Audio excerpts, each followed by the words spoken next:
paranormais e sobrenaturais. Eu sou Cris Yanovitch e estou aqui hoje para trazer mais um relato para você. O relato Um Caso de Reencarnação, que é da Raquel. Gratidão, Raquel. E que é de Belo Horizonte, nas nossas amadas Minas Gerais.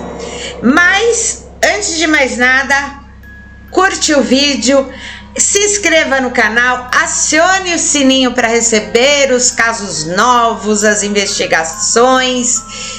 Compartilhe esse vídeo com os amiguinhos, com os inimigos e comenta aí o que você achou. E também sugere o que você quer ver aqui no nosso canal. Então vamos lá? Roda a vinheta. Você está no canal Paranormal e Sobrenatural. Aqui você encontrará relatos de assombrações, investigações e muita informação sobre o sobrenatural. Inscreva-se e acione o sininho para receber as novidades. Oi pessoal, sou a Raquel e moro em Belo Horizonte, Minas Gerais. Amo o canal, gratidão, Raquel linda. E hoje vou dividir a minha experiência com vocês. Os nomes todos foram substituídos.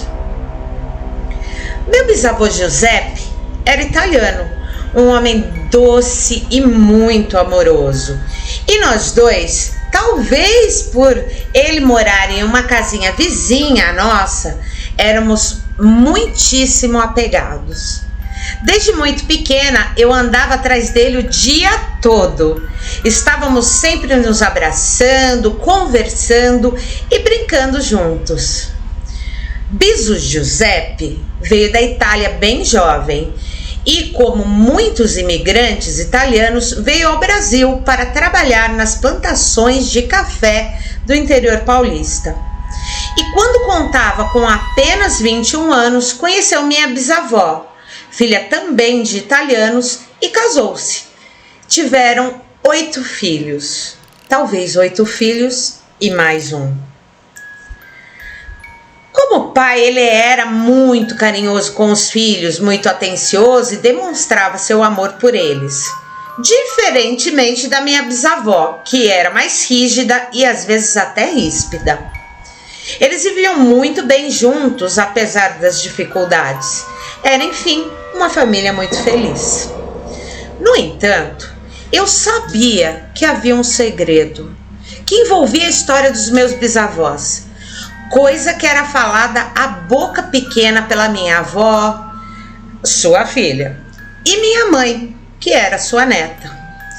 Não tocavam neste segredo na minha frente ou de meus irmãos, porém todos nós sabíamos que este mistério existia. O Biso também não tocava neste assunto jamais. Cheguei mesmo a perguntar a ele, mas ele se recusava a falar sobre isso. Dizia pacientemente que não era assunto para crianças. Ele faleceu quando eu tinha por volta dos 13 anos. Eu sofri muito, muito mesmo. Mesmo sabendo que ele já era muito idoso. O tempo passou e eu sempre senti saudades do Biso Giuseppe. Casei-me aos 22 anos e um ano depois engravidei do meu primeiro filho. Foi uma gravidez inesperada, porém eu e meu marido ficamos muito contentes. Meu filho, Pedro Giuseppe, nasceu com saúde e era o amor de toda a família. Pedro sempre foi esperto e muito sorridente. Diziam que era o sangue italiano que carregava nas veias que o fazia tão simpático. Por volta de 1 ano e meio, ele já falava bastante. Contudo, eu e meu marido começamos a perceber que ele, por vezes, dizia frases, palavras que nós não compreendíamos. Acreditamos àquela fase em que as crianças pequenas inventam um palavreado próprio e não demos muita importância. Entretanto, quando a minha avó o ouviu falar dessa maneira esquisitinha, ela ficou até pálida. Afirmou veemente que se tratava de um dialeto italiano da região onde meu biso nascera. A cada dia mais ele falava nesse dialeto. Também passou a cantar em italiano trechos de cancionetas. Além disso, quando estava com pouco mais de 2 anos, ele passou a se recusar a ser chamado de Pedro. Queria ser tratado apenas por Giuseppe. Contudo, o mais chocante estava por vir. Era um domingo e nós estávamos todos em minha casa reunidos para o aniversário da minha avó. E Pedro virou e disse à vovó, no tal dialeto italiano: "Foi muito feliz o dia que você nasceu, mesmo com toda aquela tempestade." Ninguém na família sabia desse detalhe, que minha avó havia nascido durante uma tempestade, mas a minha avó confirmou. Todos ficaram chocados e Pedro ainda completou: "Eu gostava mais de quando eu era seu pai, Bisa, mas eu estava triste, porque aconteceu aquilo com a sua irmã Carmela. Então, Papai do Céu me fez voltar com você como Bisa." Vovó e mamãe começaram a chorar, para nossa surpresa. Perguntei quem era essa tal de Carmela, afinal nunca tinha ouvido falar sobre essa tia-avó. Elas tentaram se desvencilhar do assunto, mas eu insisti, bem como meus irmãos auxiliaram nessa insistência. Vovó deu-se por vencida e então contou que realmente tivera uma irmã chamada Carmela. Era a segunda filha, 3 anos mais velha que minha avó. Diz que Carmela era lindíssima e que não havia quem não admirasse os seus belos olhos azuis e cabelos castanhos aloirados. Queríamos saber o que afinal havia acontecido com a tia-avó Carmela e vovó continuou a contar. Carmela era trabalhadora e alegre, e na época do acontecido tinha por volta de 16 anos e estava no auge de sua beleza. E como uma menina ingênua de seu tempo, enamorou-se de um caixeiro viajante que sempre passava pela fazenda por onde moravam como colonos. O tal caixeiro viajante também pareceu encantado com Carmela e passou a cortejá-la. Meu bisavô, porém, ao tomar conhecimento do namorico, exigiu uma postura do rapaz. Ninguém naquela época namorava se não fosse para o casamento. O caixeiro viajante então fez o pedido formal ao meu bisavô. Ele, na verdade, não considerava o rapaz o ideal para se casar com Carmela, mas, sabedor do amor de sua filha pelo rapaz, consentiu a contragosto. Fizeram uma festa de noivado belíssima, porém o rapaz não recebeu ninguém de sua família como convidado na festa. Meu biso estranhou, mas o noivo disse que toda a sua família era distante e seus pais eram falecidos. Marcaram a data do casório e meu bisavô não se convenceu da história do futuro genro. Então, sem falar para ninguém, ele, com uma desculpa qualquer, foi atrás da origem do tal rapaz. Demorou dias, mas ele então soube de tudo. O tal caixeiro viajante era casado e tinha até filhos. Meu bisavô ficou furioso e só não matou o cara porque ele tinha filhos bem pequenos. Deu-lhe, porém, uma surra terrível e voltou à fazenda. A minha bisavó impediu que ele contasse a Carmela sobre o caso do noivo. Disse que ela esqueceria o rapaz, afinal ela era jovem. Meu bisavô Giuseppe concordou e tudo ficou em segredo. Carmela, entretanto, começou a se preocupar com a ausência de seu noivo e, passado quase 1 ano do sumiço dele, começou a insistir para o pai ir atrás do seu noivo. Imaginava que algo de ruim havia acontecido com seu noivo e queria notícias do seu amado. Ela chorava dia e noite, saudosa de seu noivo.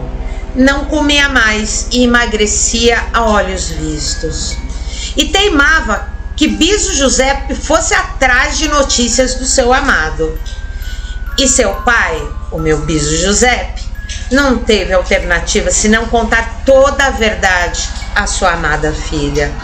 O caixeiro a enganara, já era casado e tinha filhos. Carmela chorou doloridamente e foi amparada e confortada por seu pai, que tanto a amava. Ele lhe disse que ela amaria de novo, que o tal sujeito não merecia o seu amor, que conheceria logo um bom rapaz. Mas nada disso pareceu surtir efeito. Carmela estava ainda mais desesperada e infeliz. Mesmo que alguns pensem, não havia acontecido nada demais entre o casal de noivos. Era unicamente dor de amor o que Carmela sentia. Em um determinado dia notaram a falta de Carmela. Todos os colonos, amigos, vizinhos, familiares se puseram a procurá-la incessantemente. Um dos vizinhos finalmente a encontrou. Ela afogara-se no rio que passava pela fazenda e estava infelizmente morta. Suicídio. O pároco local, seguindo os preceitos da igreja, sequer quis encomendar o corpo, ou seja, fazer as orações devidas. Afinal, Carmela era uma suicida. Recomendou que em seu humilde túmulo não se colocasse uma cruz, afinal ela cometera um crime contra a lei de Deus. Biso Giuseppe, com suas próprias mãos, não seguiu o conselho do padre, esculpiu uma cruz e a postou no túmulo de sua menina amada. Ele jamais se perdoou pelo acontecido. Sentia em seu coração que sua Carmela havia morrido por sua responsabilidade. Seu coração foi eternamente infeliz até o meu nascimento. Meu filho Pedro, que ouvia tudo, então completou em italiano a história de minha avó. Eu fiquei feliz, porque a minha Carmela voltou para mim. Carmela é minha mamãe agora. Todos, estupefatos, atônitos, olharam para mim. Eu achei que eu iria cair das pernas. Quando Pedro atingiu a idade de 7 anos, esqueceu-se por completo da história. Porém, sempre foi um filho extremamente carinhoso e amoroso, tal qual minha relação de proximidade com o Biso Giuseppe. Tenho plena certeza de que meu filho Pedro é a reencarnação de meu bisavô. Age ainda como meu Biso Giuseppe, fala como ele, tem as mesmas opiniões sobre determinados assuntos. Eu também sei que fui Carmela. Um dos indícios disso é meu pavor de água até os dias de hoje. Mas agradeço a Deus por ter nos reunido novamente em amor, para que evoluamos juntos e sem aquela dor do passado. Desculpe pelo relato imenso. Imagina, Raquel, maravilhoso o seu relato. Porém, tentei resumir ao máximo. Continuem com o trabalho excelente do canal. Um parabéns a todos da equipe Paranormal e Sobrenatural. Mega beijo pra você, Raquel. Nós é que agradecemos por compartilhar uma experiência tão bonita. E você tem um caso de reencarnação aí na sua família? Então manda pra gente, que a gente vai gravar esse relato com todo carinho. Eu vou indo, deixando um mega ultra blaster beijo pra você e a gente se vê.